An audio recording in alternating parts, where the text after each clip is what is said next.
Well, another week and another batch of Epstein files for everyone to scour.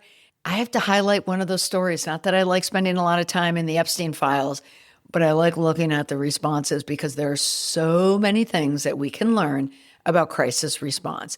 This week on the PR breakdown, Peter Attia, a credibility crisis in real time. Who is Peter Attia? He is a longevity doctor. He has a membership where you can pay $19 a month. He graduated from Stanford University School of Medicine in 2001. He also studied general surgery at Johns Hopkins Hospital. So there is definitely medical training. However, he did not complete it. He did not get board certified as a doctor. He then spent 2 years as a surgical oncology fellow at the National Cancer Institute, researching immune-based therapies for melanoma and regulatory T cells in cancer regression. So that's important and that's formidable. But he left that clinical training for management consulting. That is a hard pivot. So he went from medical work, being a doctor, to working in corporate risk and healthcare practices, and later held a strategy role at Sapphire Energy. Do I judge the career trajectory? No. Lots of people take twists and turns, but it's his ascension to being the internet's favorite doctor. There is a misclassification with him. People assume that he's a practicing doctor. I think he's been given a much greater platform simply because he's been riding on this perception that he's a practicing medical provider. What he is an influencer. And he's an influencer who has all of his eggs in one basket. And right now that basket has dropped on the cement and the eggs have smashed everywhere because there are over 1,700 mentions of Peter Attia in the Epstein files and emails, calendar entries and emails, 2014 through 2018. Plenty of time for Peter Attia to know precisely who Jeffrey Epstein was, or at least what he was about. This medical provider who was featured on 60 Minutes, who was also weeks ago named one of the new CBS contributors.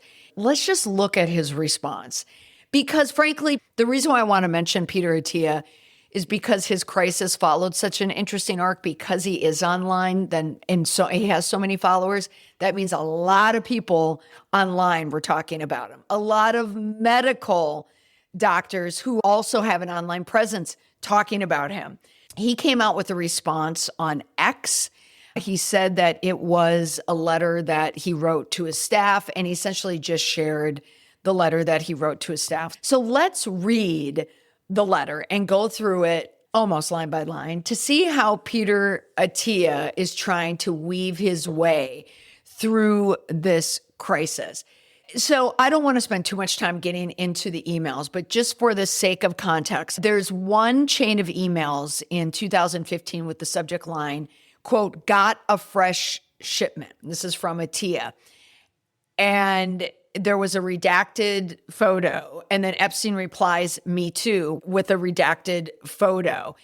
And then Attia responds, "Please tell me you found that okay. He was referring to a fresh shipment.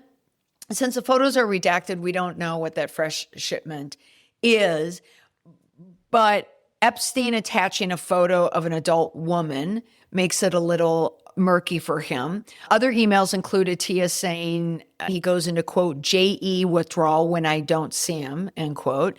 So that's language that shows how close he was to Epstein. Another email shows Attia writing that, quote, "The biggest problem with becoming friends with you is that your life is so outrageous and yet I can't tell a soul." And the email that people are mostly associating Attia with regarding Epstein is Attia writing, quote, "The P word, is indeed low carb, still awaiting results on gluten content though."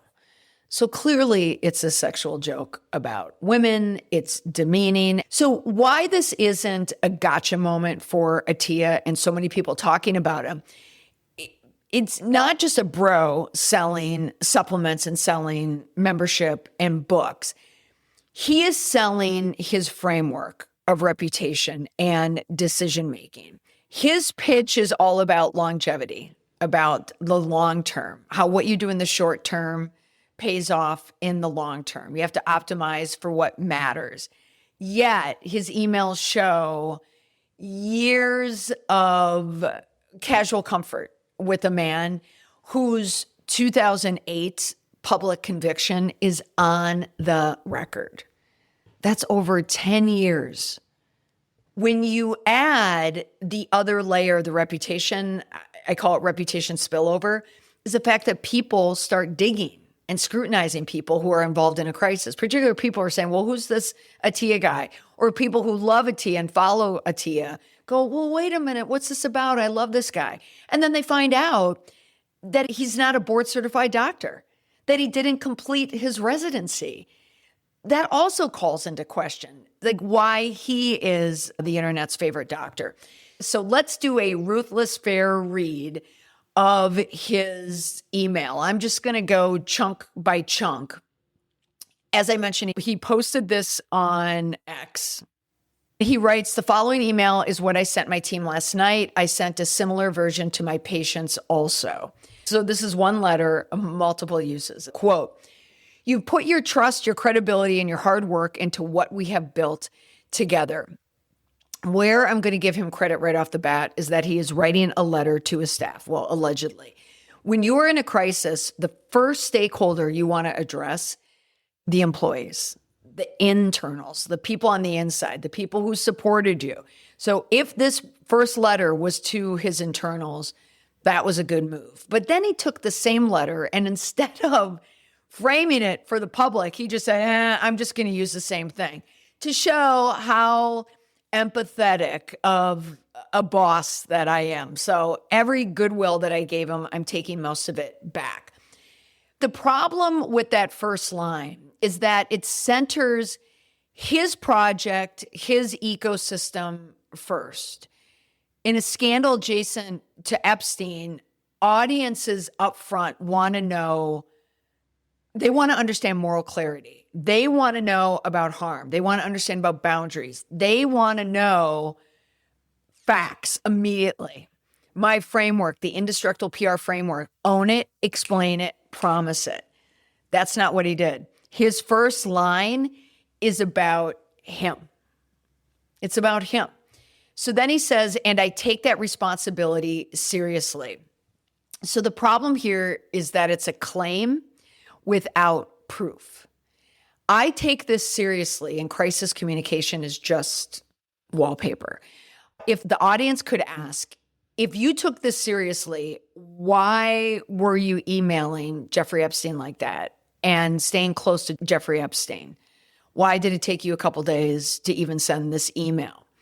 Next line, quote, you deserve a complete and honest account of what did and did not happen. So already we're getting the framing. He's letting us know that he wants to be honest. And for people listening to the audio podcast, I have air quotes right there. He's now making a move that many people in a crisis, particularly one that they're trying to claw their way out of, when they don't want to be fully transparent, they start to spend time on the specific, the micro specifics where they can, because if they're micro specific in certain areas, then they hope that spreads to the entire crisis. But nowadays, people are a lot smarter than that. And the problem is that it tees up like a courtroom-style narrative. Did this happen? This didn't happen. It's as if he's preparing to litigate the issue. So if he were in a court of law, that might be fine, but it lands very cold legalese and also very calculated reputationally. So right off the bat, it's not working for him. We finally get, after a couple lines, an apology, but it's an apology disguised as humility. Quote, I apologize that I did not get this out sooner, but I want to be thorough. So the thorough is his way of saying, I wanted to be honest right away, but what's most important here is the truth. But the truth is most important to Peter Attia. What he really wants to know is how much damage is all of this going to cause me. That's all he's looking for. The thorough, and also thorough can be a trap because the longer you talk, the more seams people can pick at. And the more thorough you are, seems like over lawyering or legalese or specifics where people are just assuming that you're covering in other areas. Next, quote, the purpose of the DOJ releasing these documents is clear. Okay. The problem, he's positioning himself as an authority on the DOJ intent. That looks like spin. How would he know? He doesn't work for the DOJ. Also, he's narrowing the conversation there to criminal categories because it's a place where he knows he can separate himself. He's saying right away, the framing, Epstein, he's criminal. That's not me. But Attia does here what a lot of people do in a crisis when they're at the center of it. They're responding to where the fury isn't. The public scorn are the emails. It's not worrying about Peter Attia being a criminal.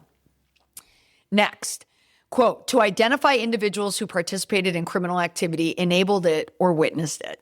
Again, it's an artificially tight box. The audience, his followers, are judging him morally, his boundaries, his taste, his discernment, his power chasing. At least that's what I'm judging him on. His social complicity. So he's framing the crisis only as criminal involvement. So people hear, oh, I'm not a criminal. I'm fine. Everything's good here. That's not how trust works. That's not how it works. Quote, I'm not in any of those categories, and there's no evidence to the contrary. Okay. Okay, Peter Attia. It's not a legal filing. Okay, this isn't human reckoning. But what you're doing is you're inviting the challenge here. Okay, there's no evidence of criminal activity, but one, it may make people want to look for some. So some journalists, not at CBS, might want to look for some more. Could be tempting to journalists or internet sleuths out there. But again, he's deflecting and throwing a big red herring out there. But I think the internet's wiser than that. Okay, so now he's going into the denials. Quote, oftentimes, to be clear, is the moment the credibility goes to die because it signals that he knows or wants people to be confused or suspicious, but he's saying, to be clear. Anyone who lies to you usually says to you, to be clear. Then he says, I was not involved in any criminal activity. Again, wrong battlefield. The question is not asking, did you commit crimes? It's why did you maintain a friendship and banter with a convicted sex offender? 2, my interactions with Epstein had nothing to do with his sexual abuse or exploitation of anyone. The problem had nothing to do with is an absolute skid audited, but it ignores the ethical concern. What does nothing to do with mean? And maybe you had nothing to do with it, but you're still morally compromised. And that's the problem that people are going to have. Next, quote, I was never on his plane, never on his island, and never present at any sex parties. Okay. Classic deny the headline move. Honestly, it can help because it structures him away from the really bad parts about Epstein because no one wants evidence of them being in the room like an Andrew Mountbatten Windsor, the photographs of him. That is damning beyond belief. He's trying to get out of that where he can, but it exists in emails. It's a subtle difference, but a huge one. My interactions with Epstein had nothing to do with the sexual abuse or exploitation of anyone. You can have nothing to do with the abuse, which people could easily believe, but you could still be morally compromised by Epstein, which people are likely going to believe. Quote, I was never on his plane, never on his island, and never present at any sex parties. Classic deny the headline move people aren't judging Attia for where he went. They're judging him for why he stayed connected at all with Epstein. Quote, that said, I apologize and regret putting myself in a position where emails are now public. You're framing the harm as the emails becoming public, not the emails existing.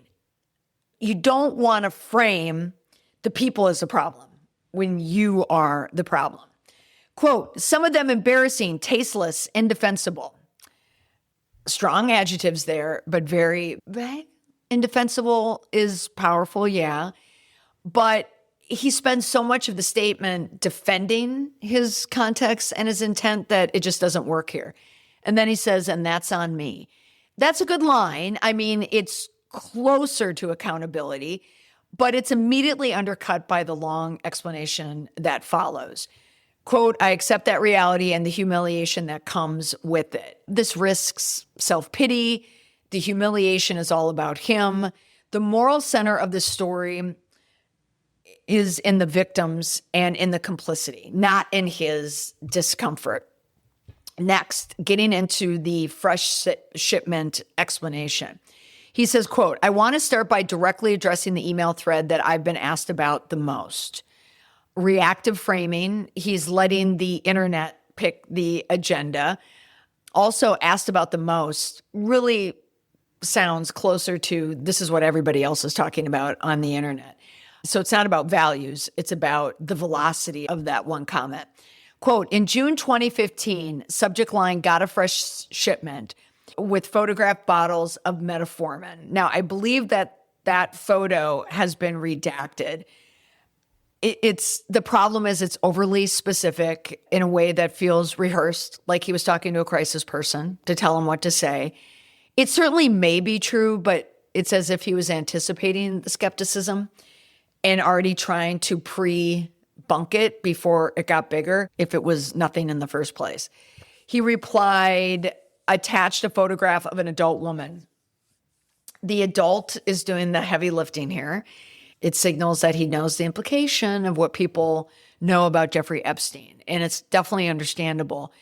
But it does trigger a new question of why was that exchange acceptable at all with Jeffrey Epstein?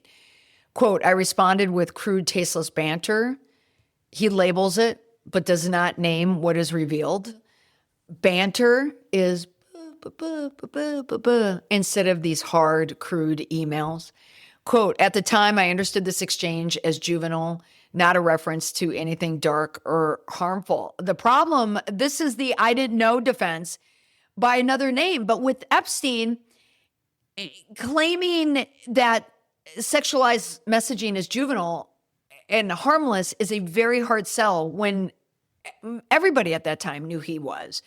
And also juvenile from a physician in a professional orbit is a really, really bad look for this guy. So it implies deep immaturity and judgment. And that's what the critics are saying about him. And that's the problem. All right. I had a little exposure to prominent people. The level of access was novel to me.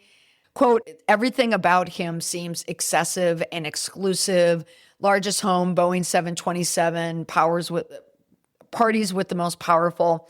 Still caught up and impressed with Jeffrey Epstein. It's weird. It's like a brag adjacent glamour. You don't want to be seduced and sound enchanted by someone. Like we're actually seeing why he got swept into it. Quote, I treated that access as something to be quiet about. It's a confession of secrecy. He's saying that I kept secrets. And he's someone who is just exposing the secrets. What I was referring to was the discretion commanded by these circles. He's validating the critique that elite circles protect themselves through silence. So self-incrimination. What I wrote reads terribly, and I own that. Okay, a strong line. But again, he keeps circling back to how it reads, not what it reveals in his judgment. All right. Then some other things, like between summer 2014 and 2019, I met him 7 or 8 occasions at his New York City home. Only 7 or 8 is that minimizing language. Also, his home is not a neutral professional setting. Repeated visits to a convicted sex offender's home is hard to square with "I was naive." I never visited his island or ranch, never flew on any of his planes. Again, he keeps returning back to the geography. It just suggests that he knows exactly what he was doing. It's just shorthand for guilt. Quote, "I was not his doctor." If he was not his doctor, then what's the relationship? He should have kept that out. It opens a big hole. Several times I answered general medical questions and recommended other providers. So he provided medical guidance anyway. It's a boundary muddle. Next, shortly after we met, I asked him directly about his 2008 conviction. Okay, so you're trying to show diligence, but it also confirms that you knew that Epstein had a conviction. It doesn't work. He characterized it as a prostitution-related charges. Again, Attia is minimizing Epstein's minimization. So again, it's repeating Epstein's minimization.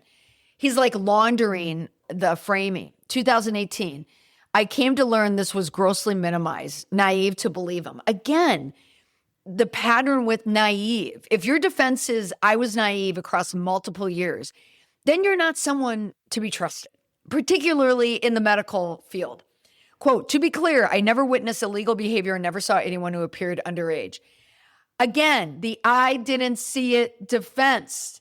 Even if you weren't in the room and you were seeing it with your own eyes, people knew what he was about. Oh, this is so frustrating. Let's see. So now he's talking about the accountability attempt where he's trying to make a difference here. Quote, "At that point, I told him directly he needed to accept responsibility." Irony. The problem here, again, a very strange posture. Why is Attia advising Epstein on accountability? Again, it's suggesting that closeness. Quote, "In hindsight, attempting to facilitate accountability was a mistake. Disengagement should have been the only appropriate response." So finally, in his letter, he gets to the right principle, but it comes way too late with way too much explanation. And also in hindsight reads like, I understand this now because I got caught. You guys found me out. So then in the last section here, he says, quote, "Nothing is meant to minimize the harm." Again, necessary, but sounds like a disclaimer. Quote, "I'm not asking for a pass, not asking anyone to ignore the emails." Okay, good tactic. I actually like that line. But it still clashes with the fact that the statement is, in practice, a structured attempt to reduce negative influencing. Saying I'm not asking for a pass doesn't mean that you're not trying. And clearly he's trying for a pass. Quote, "The man I am today would not write them and would not associate with Epstein at all." Growth framing is not proof. It just also invites a very obvious question. Well, when did you become that man then? What was the trigger? What made you become a decent man who doesn't interact with convicted sex offenders? Because the timeline does matter. Quote, "Whatever growth I've had does not erase the emails." No, it's as if he's wishing it did. But again, it's not about the emails. It's about his behavior that was exposed when the emails were exposed. Quote, "I won't ask anyone to defend me." Sounds noble, but it also functions as pressure. Remember, this is a letter to his team. So that is his way of saying, please defend me. Quote, "If you have questions," to his team, again, inward facing, signals the priority is on the inside, not the public, which is good from an insider point of view, but this was his public letter. He is in a public credibility crisis, but everything in this letter to his staff reads like containment, which is usually what happens when people are found out in a crisis. So the big picture problem here for Peter Attia, his statement is written for legal clarity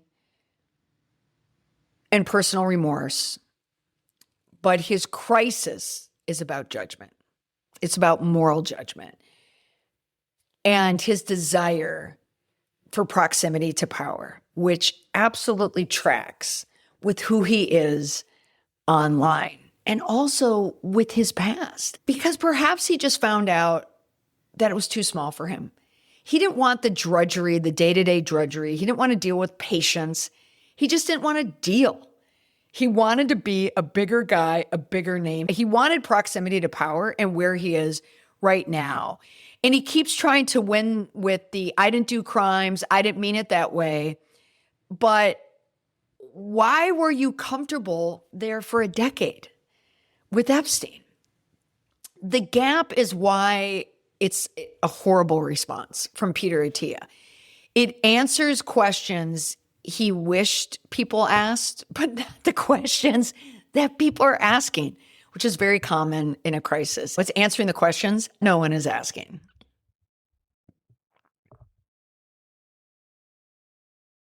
So what does this mean for Peter Attia? Well, as I mentioned, he's been called the internet's favorite doctor, but he isn't dispensing health advice as a medical doctor. So why this is problematic for him is that he's a media personality. All the followers he has can be gone like that because now his personal choices becomes the product, not his product himself. So Peter cannot sell all these years of rigorous thinking when he clearly wasn't thinking, at least for the last 10 years. So what's going to happen to him?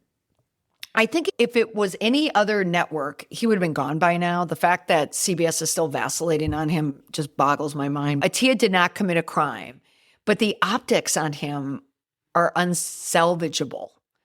Any other network would have dropped him by now. And if CBS doesn't, well, what does that say? What does that say about CBS? So the irony here, the outlived guy should not live this crisis. I want you from this podcast listening to be asking questions of the people you follow. I want people to be more discerning about the people they follow. I'm not a big proponent of cancel culture. I'm not saying that Peter Attia should lose everything. He shouldn't lose everything. He can keep doing what he's doing. But I'm saying if you're following him, what are the values that you're following from him? So there is a reputation lesson here. In the social media space, so much reputation is built on the amount of followers, and it just takes one crisis to lose all of it. This letter didn't cut it at all. He is covering. There is not full accountability. He could still be on the air. Peter Attia has built a career in telling people how to live longer, think better, optimize harder. But his proximity to Epstein for so many years calls into question everything that he has said. CBS, the jury's still out on them. But when you're in the business of credibility, so whether you're a doctor, a journalist, a crisis manager, or you have a media platform, you do not get to skip the part where you explain your choices. Especially when those choices involve staying close to someone whose harm is public knowledge. Sales won't fix that. And silence and deflection definitely doesn't fix that at all. So we'll see what happens to Peter Attia. But if you follow, one thing I say is this: just be discerning on who you follow.